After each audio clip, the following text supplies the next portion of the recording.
وَلَقَدْ يَسَّرْنَا الْقُرْآنَ لِلذِّكْرِ فَهَلْ مِن مُّدَّكِرٍ اعوذ باللہ من الشیطان الرجیم بسم اللہ الرحمن الرحیم ربنا هب لنا من ازواجنا وذریاتنا قرة اعین وجعلنا للمتقین اماما ربنا لغفور شکور۔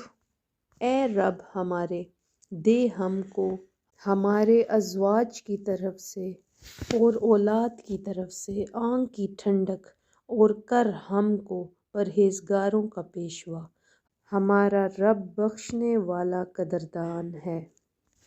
آج ہم نے سورہ فاتحہ کی آیت نمبر 4 کرنی ہے۔ مالکی، مالک ہے، یوم الدین، روز قیامت کا۔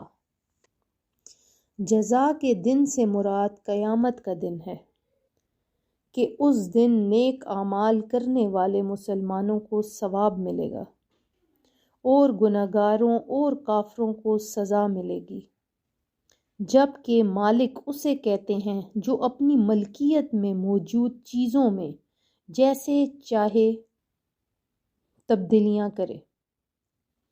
اللہ سبحانہ وتعالی اگرچہ دنیا اور آخرت دونوں کا مالک ہے، لیکن یہاں قیامت کے دن کو بطور خاص اس لیے ذکر کیا تاکہ اس دن کی اہمیت دل میں بیٹھے۔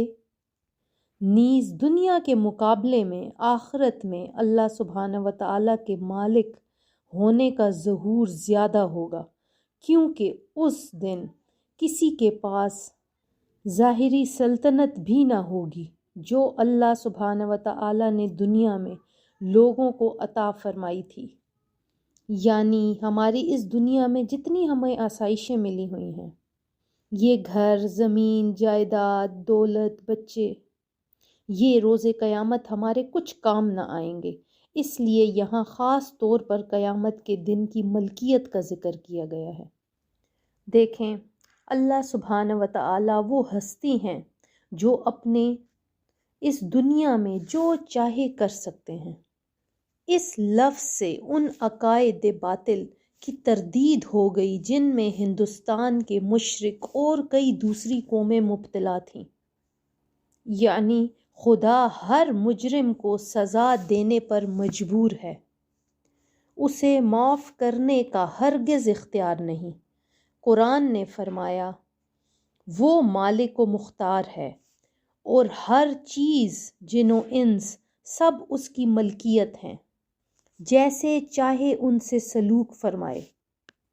اگر مجرم کو سزا دینا چاہے تو اسے کوئی روک نہیں سکتا، اور اگر بخشنا چاہے تو اسے کوئی ٹوک نہیں سکتا۔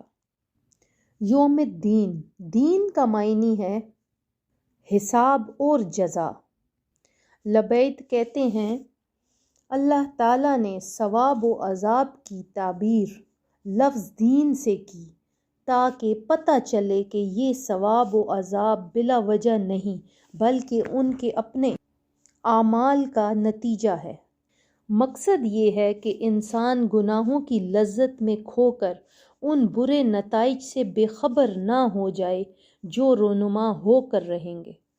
اپنی عمر ناپائیدار اور دنیا میں ملنے والی راحتوں اور عزتوں پر مغرور ہو کر اس دن کو نہ بھول بیٹھے جب کہ انصاف کے ترازو میں اس کا ہر چھوٹا بڑا نیک و بد عمل تولا جائے گا۔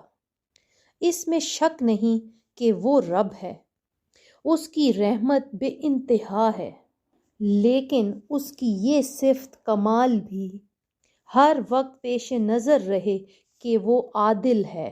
یہ بات ہم سب کو ہر وقت ذہن میں رکھنی چاہیے کہ وہ دن آنے والا ہے جب اکڑی ہوئی سب گردنیں جھک جائیں گی۔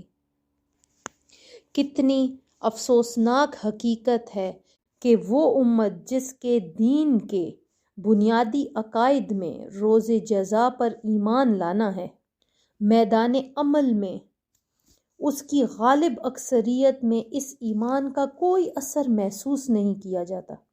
وہ روز حساب اور مکافات عمل کے قانون سے یوں غافل ہے گویا کسی نے انہیں یہ بات بتائی ہی نہیں۔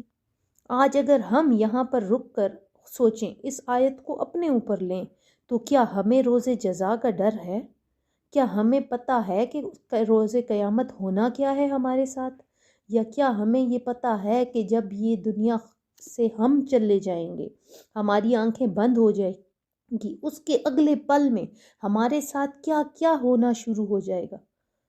لوگ کہتے ہیں یہ تو بات کی باتیں ہیں، پتہ نہیں کیا ہوتا ہے کیا نہیں ہوتا۔ قرآن پاک اللہ تعالیٰ نے اسی لیے تو دیا ہے کہ اس میں سب کچھ بتا دیا گیا ہے جو ہونا ہے۔ جن کو کامل یقین ہوگا وہ یہ بات نہیں کہیں گے کہ پتہ نہیں مرنے کے بعد کیا ہوگا کیا نہیں ہوگا۔ لیکن جو لوگ قرآن کھولتے ہی نہیں تو انہیں پتہ بھی نہیں ہے کہ کیا ہونا ہے اور کیا نہیں ہونا۔ اللہ تعالیٰ تبھی ہمیں قرآن پاک میں جگہ جگہ ڈراتے ہیں اور کہتے ہیں دیکھو بچ جاؤ، دیکھو بچ جاؤ۔ جیسے ہم مائیں اپنے بچوں کو ڈراتے ہیں کہ دیکھو آگ کے پاس مت جانا، دیکھو اس کے پاس مت جانا گر جاؤ گے، دیکھو اس کھائی کے پاس مت جانا اس میں گر جاؤ گے۔ جب غصہ آتا ہے تو جھڑک کے کہتے ہیں کہ دیکھو ایسا مت کرنا لگ جائے گی۔ بالکل اسی طرح اللہ تعالیٰ کبھی پیار سے کبھی غصے سے ہمیں سمجھاتے ہیں کہ دیکھو بچ جاؤ، دیکھو اپنے آپ کو جہنم کی آگ سے بچا لو، دیکھو بچا لو۔ ہم کیا یہ باتیں سمجھتے ہیں؟ آج جب آپ لوگ رات کو لیٹنے لگیں تو سب اپنے اپنے بارے میں سوچیں اور دیکھیں کہ ہم اس وقت کہاں پر کھڑے ہیں۔ کیا ہم میں عمل ہے یا نہیں؟ بس سننے کی حد تک ہم میٹھی میٹھی باتیں سن لیتے ہیں۔ اللہ تعالیٰ ہم سب کو عمل کرنے والا بنا دے۔